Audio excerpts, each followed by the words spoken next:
This is Misty Forest Bible Ministries, and this is Genesis chapter 30 out of the KJ3.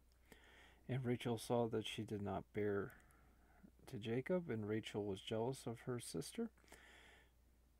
And she said to Jacob, "Give me sons, and if there is none, I shall die." And Jacob's anger was hot against Rachel, and he said, "That am I in God's place, who has kept back from you the fruit of the womb?"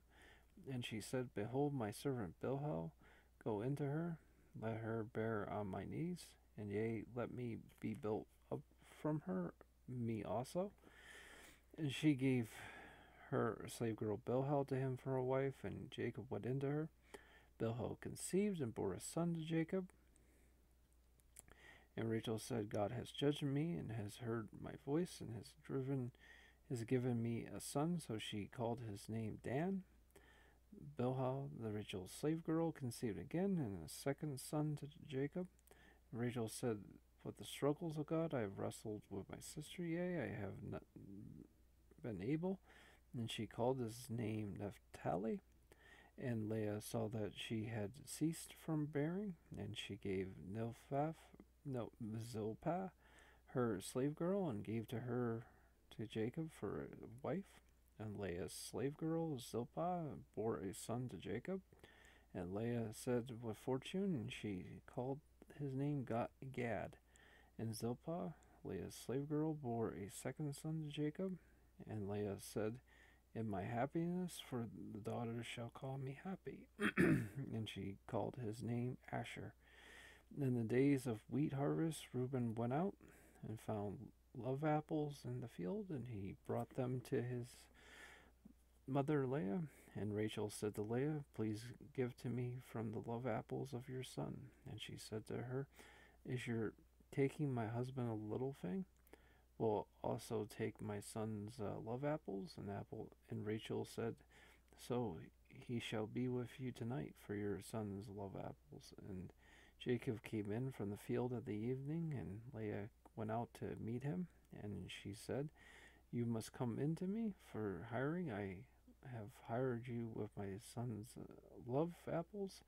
And he lay with her during that night. And God listened to Leah, and she conceived and bore a fifth son to Jacob. And Leah said, "God has given my hire. I gave my slave girl to my husband." And she called his name Issachar. And Leah conceived again and bore a sixth son to Jacob. And Leah said, "God has given me a good present. This time my husband will live with me, because I have borne six sons to him, and he shall call his name Zebulun." And afterward she bore a daughter, called her name Dinah. And God remembered Rachel, and God listened to her and opened her womb. And she conceived and bore a son, and she said, "God has taken away my reproach." And she called his name Joseph, saying, "May Jehovah add to me another son." And it happened, when Rachel had borne Joseph, Jacob said to Laban, "Send me away so I may go to my own place and to my land. Give my wives and my children for whom I have served you, and let me go so I may know my service which I have served you." And Laban said to him, "Please, if I have found favor in your eyes, stay. I have seen omens. Also Jehovah has blessed me because of you." And he said, "Set your wages on me, and I will give." And he said to him, "You know how I have served you, and what your livestock has become with me.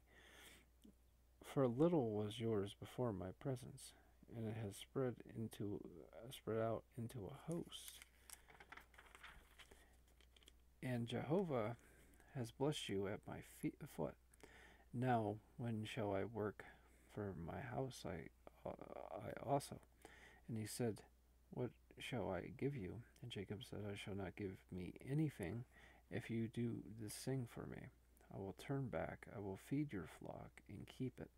I will pass among all your flock today, taking from every speckled and spotted sheep, every black sheep among the lambs, also the spotted and the speckled and the speckled goats. He shall be my wages." and my righteousness shall testify for me in the day to come.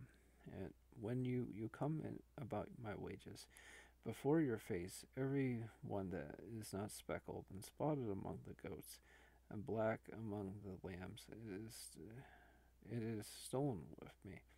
And Laban said, If it be so, let it be as you speak. And he turned out in that day all the striped and spotted lambs, and all the speckled and spotted goats, every one which had white, and every black one among the lambs, and he gave them into the lambs of his sons. And he put 3 days' journey between himself and Jacob. Jacob was feeding the remaining flocks of Laban, and Jacob took for himself a white rods of a fresh tree, and the almond and plane tree, and he peeled white stripes in them, laying bare the white of the rods. And he set the rods which he had peeled by the troughs, by the water troughs where the flocks came to drink, across from the flocks, and they were in heat where they came to drink. And the flocks were in heat before the rods, and bore striped ones, and speckled ones, and spotted ones.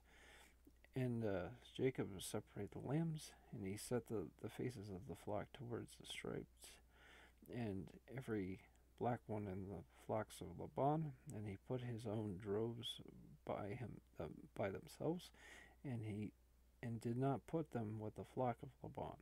Now it happened that whatever the strong flocks conceived, Jacob placed the rods before the eyes of the flocks, before the troughs, they might conceive by the rods.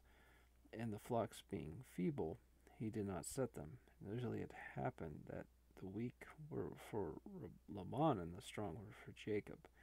And the man increased very much, and the many flocks were his, and the slave girls, and the male slaves, and the camels, and the asses.